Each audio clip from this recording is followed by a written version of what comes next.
à boire. Donc, en attendant qu'il commence, si vous voulez vous mettre à l'aise, bienvenue.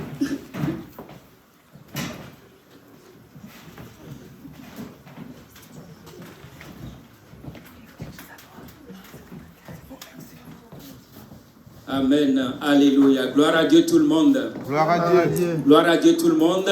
Gloire à Dieu. Et qui est content d'être là ce soir. Amen. Est-ce qu'on peut battre nos mains pour le Seigneur? Parce qu'il est digne de gloire, il est digne d'honneur et il est digne d'adoration. Amen.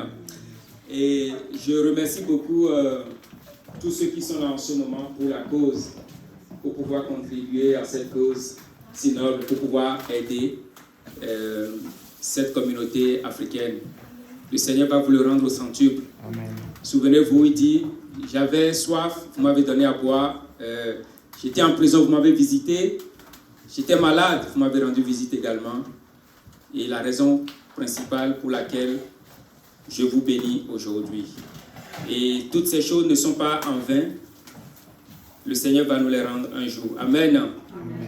Nous allons rapidement, je vais lire un passage rapidement. La Bible nous dit dans le livre de 2 Samuel, verset 6, chapitre 6, verset 14, David dansait de toute sa force devant l'Éternel et il était ceint d'un éphod de lin. Amen. Amen.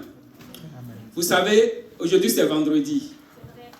Il y a beaucoup de personnes qui ont prévu autre chose, mais vous avez décidé d'être là pour adorer le Seigneur. Amen. Vous avez passé peut-être une semaine difficile. Peut-être vous passez par des moments très difficiles.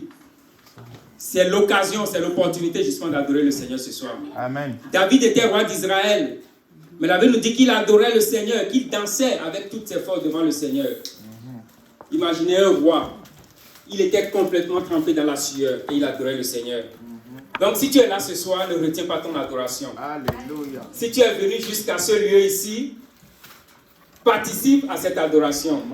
Et le Seigneur va te bénir. Amen. Le Seigneur va te rencontrer dans tes besoins. Et ce déplacement ne serait pas en vain. Amen. Est-ce que quelqu'un peut dire Amen? Amen. Battons nos mains pour le Seigneur parce qu'il est digne de gloire. Alléluia. Alléluia. J'ai un petit partage, je ne vais pas prendre le temps parce que nous sommes là pour adorer. Amen. Et nous allons lire dans Luc un petit parabole que le Seigneur a partagé dans le livre de Luc, le chapitre 14. Je remercie la sœur Claudette et je remercie tous ceux-là qui ont organisé cette soirée et que le Seigneur vous bénisse abondamment. Amen. Luc 14, si vous avez vos Bibles.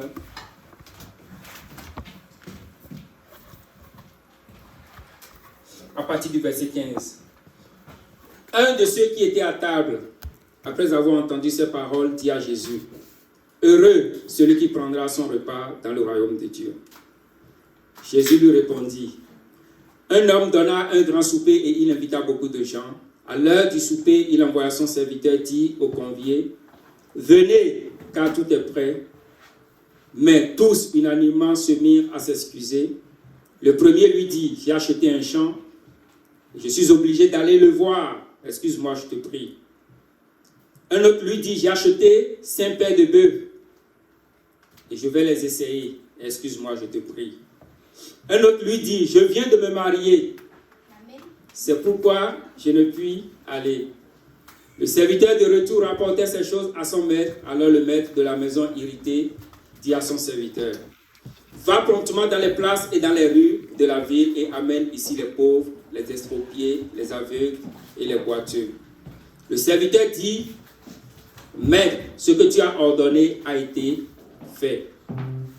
Il y a encore de la place. » Et le maître dit au serviteur, « Va dans les champs et le long des haies, et ceux que tu trouveras, contrains-les d'entrer afin que ma maison soit remplie. Car je vous le dis, aucun des hommes qui avaient été invités ne goûtera à mon souper. » Amen. Amen. Imaginez un peu la scène. Le Seigneur organise un souper, ou quelqu'un organise un souper, et il a invité plusieurs personnes pour venir participer à ce souper. C'est lui qui a dépensé tous les frais. Peut-être ça a pris des jours de préparation. Je sais que tous autant que nous sommes, il y en a qui cuisinent parmi nous. Et vous savez que cuisiner, inviter des amis à la maison, ça demande beaucoup de préparation. Ça prend peut-être 2 jours d'avance où je dois réfléchir à quel menu je dois offrir à mes invités. Je dois aller faire de l'épicerie, je dois tout préparer. Et imaginez qu'à la dernière minute que vous receviez un appel alors que la table est préparée et que vos invités vous disent « Ah, je m'excuse, je ne pourrai pas être présent. » Vous voyez le mal, le choc que ça peut faire. Et celui-là a invité, c'est-à-dire le Seigneur, il a donné une parabole pour illustrer un peu à quoi ressemble le royaume. Il dit ça va être un festin. Le royaume des cieux, c'est un festin. Amen. Auquel tout le monde est invité. Alléluia. Tout le monde, sans exception. Mais cependant, de façon délibérée, malheureusement, si je peux le dire, il y en a qui refusent d'assister à ce festin. Moi, honnêtement, si tu me viens chez toi, je t'avoue que toute la journée, si peut-être c'est à 15h, je vais prendre le temps de ne pas manger beaucoup de choses parce que j'estime que quand je vais venir chez toi, tu vas avoir une surprise. Il y aura de beaux mets, des plats succulents que je vais partager avec toi. Donc, par conséquent, je vais éviter de trop remplir mon ventre. Donc, je ne peux pas manquer cette occasion personnellement. Mais j'ai été très surpris de comprendre et de remarquer qu'il y en a quand même qui ont manqué cette opportunité. Le même parabole nous est raconté dans le livre de Matthieu, mais cependant, Matthieu apporte un point un peu particulier. On peut le regarder dans Matthieu 22. Matthieu 22, le verset 11. C'est le même parabole, mais cependant, les invités sont entrés. Et là, le maître de la soirée, il entre dans la pièce. Il commence par circuler. C'est lui le chef de la maison. Il commence à regarder tout le monde. Et là, la Bible dit, au verset 11, le roi entra pour voir ceux qui étaient à table. Et il aperçut là un homme qui n'avait pas revêtu un habit de noces. Là, il est entré, il regardait tout le monde. C'est tellement qu'à cette soirée, il fallait s'habiller peut-être en blanc, un exemple, ou peut-être en bleu, ou en noir, ou en rouge. Mais là, au milieu du blanc, il aperçoit une couleur noire. Et là, il marche tout doucement et il va vers ce dernier. Et il dit, au verset 12, « Mon ami, comment es-tu entré ici sans avoir un habit de noces ?» Et la Bible nous dit, cet homme eut la bouche fermée. Et je me suis posé la question, s'il n'a pas argumenté, c'est tellement qu'il savait qu'il fallait porter du blanc. Donc, il n'avait aucune raison d'argumenter avec le roi. Et au verset 13, alors le roi dit au serviteur, liez-le, liez-lui les pieds et les mains et jetez-le dans les ténèbres du dehors où il y aura des pleurs et des grincements de dents. Car il y a beaucoup d'appelés, mais il y a peu d'élus. Amen. Et je n'ai pas regardé quand est-ce que j'avais commencé, mais je pense que j'ai encore une dizaine de minutes. Il y a beaucoup d'appelés, mais il y a peu d'élus. Pour ce cas ici, dans le livre de Matthieu, on voit quand même que beaucoup ont répondu à cet appel-là. Beaucoup sont venus. Mais on s'est rendu compte qu'il y en avait quand même qui n'étaient pas adéquatement habillés pour honorer le roi de la cérémonie. Et la même chose se reproduit aujourd'hui lorsque nous regardons aujourd'hui dans notre marche avec le Seigneur. Il y a beaucoup de recommandations que la parole de Dieu nous donne. Entre autres, tu ne voleras plus, tu ne mentiras plus. Ça, c'est juste un exemple parmi tant d'autres. Mais cependant, il y a quelque chose qui est très très important. La Bible parle ici de quelqu'un qui n'était pas revêtu d'un habit de noces. Donc ça dit qu'il y avait un habit spécifique qu'il fallait porter pour participer à cette noce-là. Et lorsqu'on regarde parallèlement aux Écritures, quand on regarde dans le livre de Galates, la Bible considère le vêtement comme Christ. Quand tu regardes dans Galates 3 au verset 27, la Bible dit que vous, qui êtes baptisés en Christ, vous avez revêtu Christ. Amen. Donc Christ, en réalité, c'est un vêtement que nous revêtons dans les eaux de baptême. Amen. Et quiconque ne revêt pas ce vêtement, comme on peut le voir dans la parabole des noces avec le roi, est mis dehors. Et aujourd'hui, il y a beaucoup de débats, mais il n'y a pas de débat qui soit au-delà de la parole de Dieu. Qu'est-ce que la Bible nous recommande? La Bible nous dit, Marc 16, celui qui croira et qui sera baptisé sera sauvé. Mais ici, on parle des noces de l'agneau. Ça veut dire quoi? Ça veut dire que nous sommes déjà dans le royaume. Ça veut dire quoi? Ça veut dire, si tu es dans le royaume, tu revêts l'habit du royaume, c'est-à-dire le maître du royaume. Et si on considère moindrement que la Bible nous dit que Christ est un vêtement que nous nous revêtons dans les eaux du baptême, ça veut dire tous autant que nous sommes, devons nous assurer que chacun d'entre nous a revêtu ce vêtement-là. Vous voyez? Et il y a eu un débat entre le Seigneur Jésus-Christ et Nicodème dans le livre de Jean, chapitre 3. Et Nicodème était un roi des Juifs, nous mentionnons la Bible.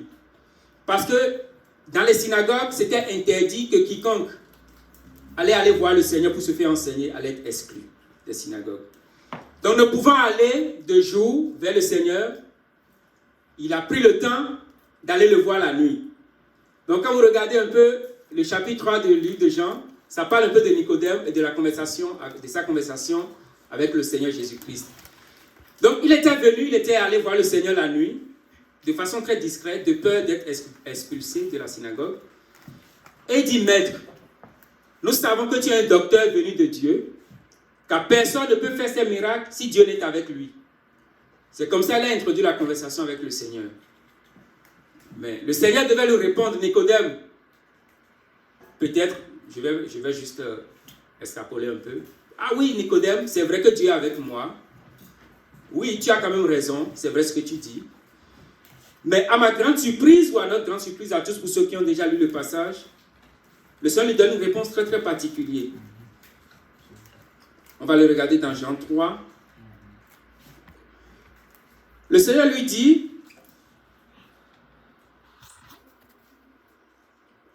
la Bible dit au chapitre 3 de Jean, au verset 3, Jésus lui répondit, en vérité, je te le dis, si un homme ne naît de nouveau, il ne peut voir le royaume de Dieu. Amen. Rien à voir avec le compliment que Nicodème a donné à Jésus-Christ. Il lui faisait comprendre qu'il est un maître, qu'il est un docteur venu de Dieu et qu'il fait des miracles parce que Dieu est avec lui. Mais Jésus, lui, sa réponse était, en vérité, je te le dis, si un homme ne naît de nouveau, il ne peut voir le royaume de Dieu. Cela me fait comprendre quelque chose. Jésus connaissait le besoin de Nicodème spécifiquement. C'est un monsieur qui avait soif, qui savait que tout ce qui était enseigné dans les synagogues ne concordait pas vraiment avec les Écritures, parce qu'ils avaient fait de la parole de Dieu les traditions des hommes. Et ils faisaient porter des fardeaux aux hommes qu'eux-mêmes ne pouvaient pas porter. C'est pour ça que le Seigneur les traitait de sépulcres blanchis. Et là, Nicodème s'est crispé, il est venu discrètement parler à Jésus, mais ne pouvant parler directement sur le sujet, mais Jésus, sondant les cœurs, connaissant les besoins de chaque homme, lui dit, je te le dis, si un homme ne naît d'eau et d'esprit, il ne peut entrer dans le royaume de Dieu. Amen. Mais là, Nicodème, il est entré dans la conversation. Il n'a pas dit non, ben en fait, ce n'était pas ce que je voulais te dire. Je voulais juste te dire que Dieu est avec toi et que si... Il est entré dans la conversation et dit au verset 4, Nicodème lui dit, comment un homme peut-il naître quand il est vieux? Peut-il entrer dans le sein de sa mère et naître? Et à Jésus de lui répondre au verset 5, Jésus lui répondit, en vérité, je te le dis, si un homme ne naît d'eau et d'esprit, il ne peut entrer dans le royaume de Dieu. Au départ, Jésus dit, tu ne peux voir, mais au verset 5, il dit, tu ne peux entrer. Impossible. Ça veut dire quoi? Ça veut dire que si nous devons participer aux noces que nous avons regardées dans le livre de Matthieu et dans le livre de Luc, bien évidemment, nous devons être nés de nouveau. Et la Bible nous explique la façon dont nous pouvons naître de nouveau. Et Jésus le dit. Il dit, il faut naître d'eau et il faut naître d'esprit. Car, au verset 6, ce qui est né de la chair est chair et ce qui est né de l'esprit est esprit. Vous savez, ce soir, je reconnais que nous sommes tous venus ici pour adorer le Seigneur. Et à quoi servirait notre adoration quand on va quitter ce lieu et que nous ne revêtons pas le vêtement du Maître? ça ne servirait absolument à rien. Il y a un vêtement qui est destiné à tout le monde. Pourquoi? Parce qu'il y a un jour, il y a une noce où nous tous, en tant qu'enfants de Dieu, nous sommes invités. La Bible dit, quiconque a soif, qu'il vienne et qu'il boive. Tout le monde est invité, sans exception. Sans distinction de sexe, de race, de génération. Tout le monde. Le Seigneur nous invite tous. Et là,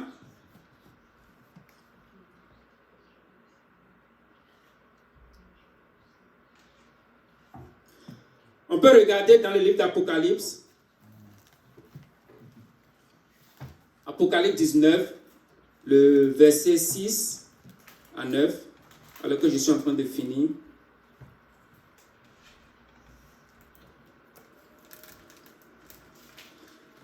C'est Jean qui écrit, il parle, il dit « Et j'entendis comme une voix d'une foule nombreuse, comme un bruit de grosses eaux, et comme un bruit de fort torrent et de fort tonnerre, disant « Alléluia, car le Seigneur notre Dieu Tout-Puissant est entré dans son règne. » Verset 7, « Réjouissons-nous et soyons dans l'allégresse et donnons-lui la gloire, car les noces de l'agneau sont venues et son épouse s'est parée. Et il lui a été donné de se revêtir d'un fin lin éclatant pur, car le fin lin, c'est les œuvres des justes. Et l'ange me dit, regardez le verset 9, écris, l'ange dit à Jean, écris, heureux ceux qui sont appelés au festin des noces de l'agneau. Et il me dit, ces paroles sont véritables et ces paroles sont certaines. Ce sont les paroles véritables, paroles de Dieu. Amen. Vous voyez, c'est une noce qui est destinée à tout le monde. Et je vous exhorte, je nous exhorte. Si vous êtes là en ce moment, et je sais que c'est votre désir justement de participer aux noces, nous sommes venus adorer le Seigneur ce soir. Vous savez au ciel, qu'est-ce que nous allons faire? Nous allons seulement adorer. Tu n'auras même pas de la difficulté pour lever tes mains. Ça va être très facile pour toi d'adorer. Nuit et jour, comme nous dit la parole, devant le trône de l'agneau, nous allons l'adorer.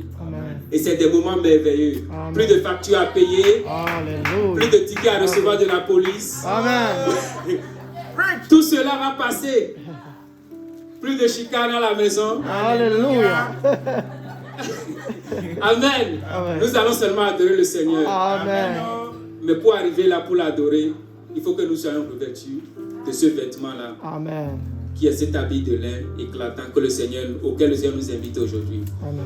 Et si vous êtes là ce soir, vous vous rappelez ce que Pierre a prêché le jour de la Pentecôte. Acte 2, 38. C'est très simple. Des fois, on se dit, si ce n'est pas compliqué, ça veut dire que ce n'est pas de Dieu. Mais non, les choses de Dieu sont très simples. Pas besoin de marcher sur la tête pour comprendre que c'est de Dieu, ou de sauter avec un seul pied, ou de se mettre à genoux et de marcher des escaliers pour comprendre que c'est de Dieu. C'est aussi simple que cela. Le jour de la Pentecôte, il y avait des pèlerins qui étaient venus à Jérusalem. C'était des Juifs pieux, nous dit la parole de Dieu. Et l'Esprit était déversé sur les apôtres ce jour-là. Et tous parlaient en d'autres langues. Et tous ceux-là qui étaient venus, peut-être si je prenais l'exemple du Canada, peut-être il y avait des gens qui étaient venus de l'Allemagne, de la Russie, de la Suisse. Tout le monde était là. Mais cependant, peut-être ils parlaient russe, mais les Québécois comprenaient le russe. C'est comme s'ils parlaient, mais les Québécois les entendaient parler français. Donc tout le monde les comprenait, littéralement, c'était ce qui s'est passé le jour de la Pentecôte. Et ils ont compris qu'il y avait quelque chose de spécial. Ça, c'est pas habituel. Là, ils étaient tous touchés par le message de Pierre. Et là, ils disent, hommes frères, que ferons-nous? Ils posaient la question à Pierre. Mais tu as raconté, tu as prêché, tu as parlé de tout ça. Mais qu'est-ce que nous allons faire, nous, pour avoir part à tout ce que tu as dit? Il a dit simplement, répentez-vous. Et que chacun de vous soit baptisé au nom de Jésus-Christ pour le pardon de ses péchés. Et vous recevrez le don du Saint-Esprit. Et c'était simplement ce que Pierre avait demandé. Et c'est dans Acte 2, verset 37. Et là, la Bible nous dit clairement que ce jour-là, il y a eu 3000 personnes qui se sont fait baptiser. Amen. Le même jour. Vous savez, le baptême, le salut, là, c'est aujourd'hui, nous dit la parole de Dieu. Ce n'est pas demain. La Bible dit, si tu entends sa voix aujourd'hui, n'endurcis pas ton cœur. C'est maintenant. C'est l'heure, c'est le moment, le temps acceptable. Aucun baptême n'a été remis à demain dans la parole de Dieu. Quand vous regardez dans Actes 16, selon l'exemple de Géolier, c'est maintenant que ça se fait. Tu n'as pas la garantie du lendemain. Tu peux être en pleine santé, être sportif et ne plus te réveiller le lendemain. Ce n'est pas un souhait, mais ça arrive. Donc, on ne peut pas prendre le risque de négliger un si grand salut qui a coûté le sang à notre Seigneur Jésus-Christ à la croix. Et je vous exhorte ce soir à pouvoir prendre très au sérieux ce vêtement auquel le maître demande de se revêtir pour les noces. Que Dieu vous bénisse. Amen.